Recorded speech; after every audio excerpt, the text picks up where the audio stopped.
NBA playoff basketball back in New York City for the first time in 4 years. And these folks in a big city will tell you there's nothing quite like it, as we are set for game number 3 between the Brooklyn Nets and the Philadelphia 76ers. Having them out there, they're not unaccustomed to it, but in the postseason, let's see how they react to it. And in a lot of ways, games after the All-Star break due to that same left knee injury. So it's not like they haven't been here before as D'Angelo Russell tries to get right to work, and it's put back in by opportunity that you ordinarily don't get with Embiid on the floor. Here's Jimmy Butler. His first offering goes in that pick and roll. We see so much between him and Allen. Krulitz broken up. Carroll from 3. Got it! Defense of the Sixers, and also keeping them out of transition, forcing them into that half-court game. Redick. Generally, when Redick plays well, Simmons also plays well because he really feeds off of Redick's ability to play without the ball. Jared Allen, and it's a top. As a 76er, signed his free agent contracts after bounced around a couple of teams this season.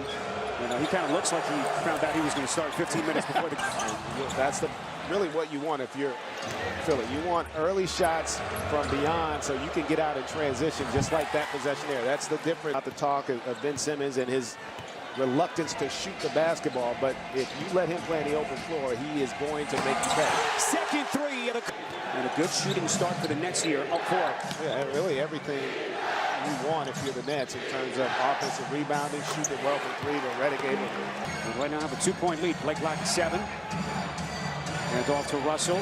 Sizes up Tobias Harris. Here he comes. Contact. Excellent body control. Thinking that 13-14 season. Greg Monroe made that play. Early help initially. Didn't allow Russell to get to the rim. Forced him to... the one thing I don't like, they haven't done the job that Philly does. Philly makes sure they get J.J. Redick involved early in the game. Makes him a better basketball player as D'Angelo able to not looks. And he's a guy that I think they need to get involved.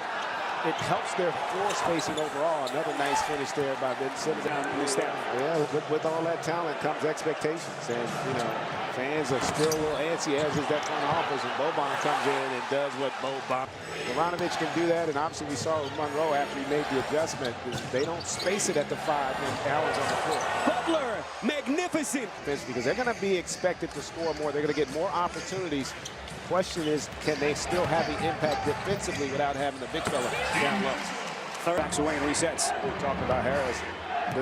The Sixers are defending him the way that if you're the Nets, you want to defend J.J. Redick. Not even allow him to get opportunity. Brett Brown staggers his rotation without Embiid because we know there's a clear advantage bench-wise for the Nets.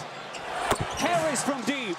It is, and they've got the shot distribution they want. And let's keep an eye on J.J. Redick now with Dinwiddie guarding him. Is he going to be able to get loose and get some opportunities? And then it's there with the 80 seconds left in the quarter. That's now 7 of 19 from the field.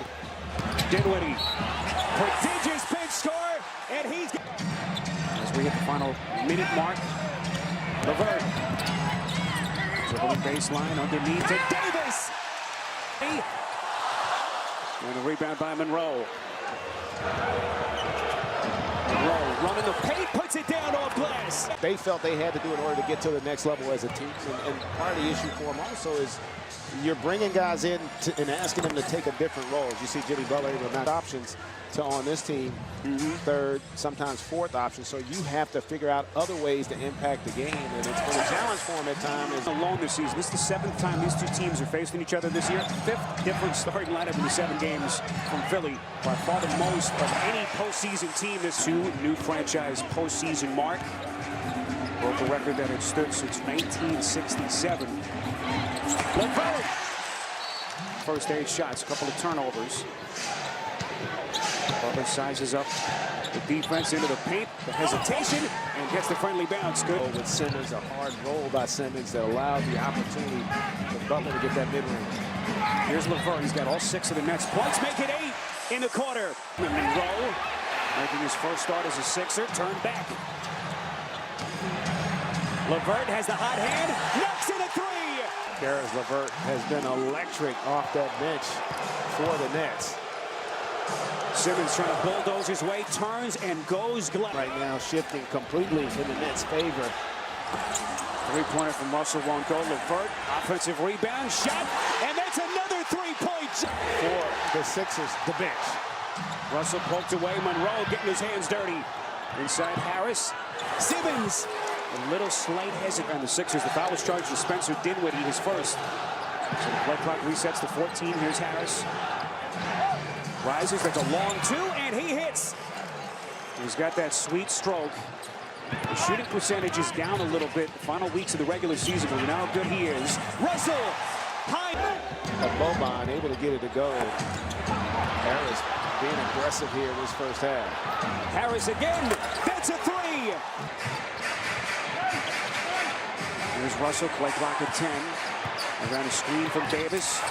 But Russell somehow hits the shot. For him as he makes his postseason rounds, but I'm sure he's as excited as everyone else that the playoffs are back in the big city. Allen with the putback.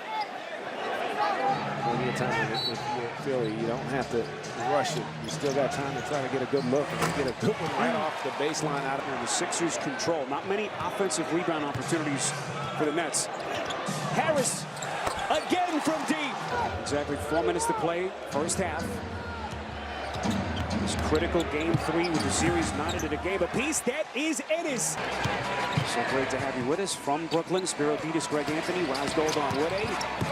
Here is Dinwiddie. Boy, how did he put that down? High off glass.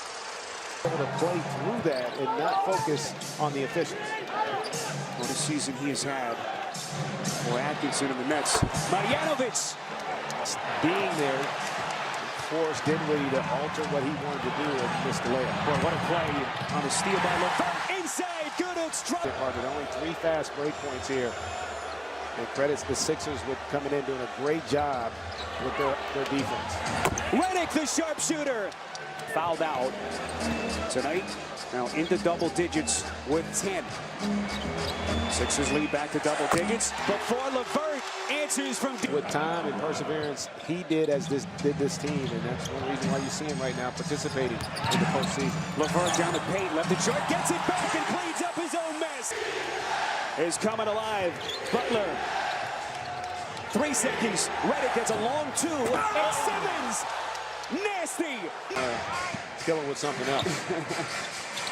That's hosting a postseason game for the first time in 4 years. That is Kuduks. And defending without fouling. They want them to be physical with discipline and box out. All right, guys, great stuff as Monroe bulldozes his way in. Sixers as a team, 44% from the field. Russell, quiet first half, finds his spot and hits. Pick and roll. Monroe is not going to step up. He's going to sink to the rim, so that mid-range jumper is going to be there. Boy, pretty play by Simmons. Butler weaves his way through traffic. Redick, the fake, got Harris to bite. And Jay Butler caught it. Russell the cutter back out to Allen. Harris, who's been awfully quiet tonight. On Barclays Center in Brooklyn. Game 3, Sixers, Nets. All tied of the game apiece. Redick has been very aggressive at the start. In the corner, deep to Simmons, long rebound. Wants to get out into the open floor. Beautiful pass inside, it's Harris. Zone here in this third quarter. What do you think Kenny Atkinson is thinking about? Redick. That is his 3rd triple of the quarter. That time a little bit short. Sixers have scored 9 straight points. First thing Kenny Atkinson said when we asked him about his keys, we got to keep J.J. Redick in check. To get a rhythm here offensively, and also struggling in the half court to get stops against the Sixers. Boy, what a pretty stroke. Go free throw attempt. So that means he's not getting anything easy. Credit this Sixers defense is Dinwiddie able to get all the way to major statistical category. He has been critical tonight off the bench. LeVert, the pick and roll down the paint. 7 all even in a game apiece. Marjanovic has Dudley on his back trying to create the space and puts it down. Series as the Celtics head to Indianapolis up 2-0. Here comes LeVert, comes around the screen, putting it down. Had success with it. Let's see if the Sixers can make the adjustment and get some good looks. Redick. Back to a manageable deficit. Simmons stolen by LeVert. It's a foot race down the paint, lays it up and in. Like I said, we're going to have to keep mixing and matching. You might even see a box of 1 out there on Redick. He's going so well. Well, 3rd place finisher in the East. Simmons down the paint, going glass. Once he gets so tough. Yeah, remember, this Nets group out there, no rim protection right now. Jared Dudley, in essence, playing center. 17 from the field. Ben Simmons, Greg, is 9 for 10, 20 points. Harris gets around Russell, just too easy for Philly. Russell creeps into the paint. That's a high arching shot. High degree of difficulty. Is so crafty with his ability to finish in traffic. Career season for Russell, first time All-Star, as Butler fading. And the Sixers offense once again starting to heat up. Yeah, basketball's a game of rhythm, and now they've got a rhythm against this zone and can maintain it now that Boban's back in the game. Brooklyn 23 and 18 in this building this season. Look at Russell, he scored 9. Hit his last 4 shots as he has come alive. Butler creeping underneath outside to Harris, off balance 3, got it! The legitimate center they have left is Greg Monroe, who right now is on the Sixers bench. Russell into the paint, puts a lot of air under that shot. Getting that first round matchup, he missed a few games there. They were still able to get the win. Simmons extends, and he is fouled. Non-existent stroke in this series. Some of it's on him, but honestly, a lot of it is also on the Nets team. They have not done as a beautiful for a reason. It wasn't because of his jump shot. It was because he knows how to impact the game in a lot of different ways. And Toronto starting to hit their stride, and then Boston and this Philadelphia team. You talk about a Final Four. At the free throw line for a guy who has it in his hands as much as he does. And of course, yet to hit a three-pointer in his career in this day and age in the NBA. Minutes out of Monroe. Boban was terrific for them. And everybody just who played for them stepped up. And we talked about D'Angelo Russell hadn't established himself to the all-star caliber player he's become. As Greg Monroe started to show great chemistry, I thought, on both ends. Brett Brown empties his bench. Furkan Korkmaz, the Turkish national, misses on that corner 3. 76ers spoil the party. And will take a 2-1 series lead in this best of 7. Career postseason high for Ben Simmons, 31 points, 9 assists.